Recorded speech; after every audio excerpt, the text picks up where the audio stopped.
Do you need the light on his face? He's got some shadows on his face. That's much better, yeah. Yeah? Okay. Okay, did you push the button? Yeah. Okay, good. Jan, how has mobile changed the way technology, human sciences, and design come together? Oh, it's fundamentally changed that, as you're well aware of. It's, I mean, previously when you had people sitting in front of computers, which most people today do in their work life, you had quite an easy access to what they were doing. You could actually sit beside them and watch what they were doing when you did your field studies.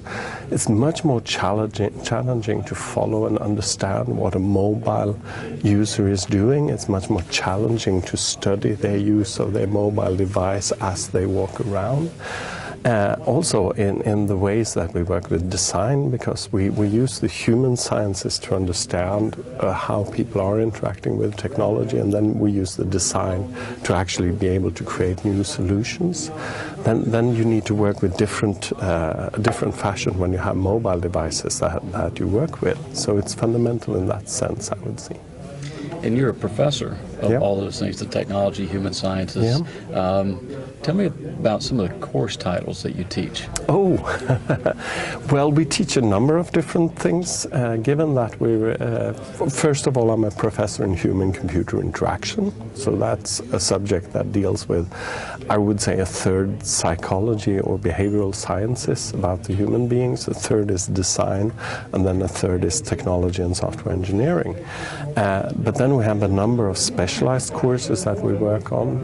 Me, myself, I've been heavily involved with what we call user-centered design, how you actually manage to involve the end users in the development and in the design of new products and systems in the end. So that's one particular. Otherwise, we have courses ranging from the behavioral science type of courses dealing with cognitive psychology, dealing with evaluation of user interfaces, to more technology oriented courses of physical interaction or user interface construction and things such as that. Do you get down to the level of actually software development and coding? Yes. Or does it typically stay a little bit higher in terms of process for designing those systems? No, I mean, I used to be at Uppsala University, which is a much broader university now. I'm at a technical university. And the difference here, I would think, is that when you educate people that come from a more social science background, you would clearly educate people who would work more with field studies, evaluations, assessments, and their end products will in many cases be like design reports or things such as that.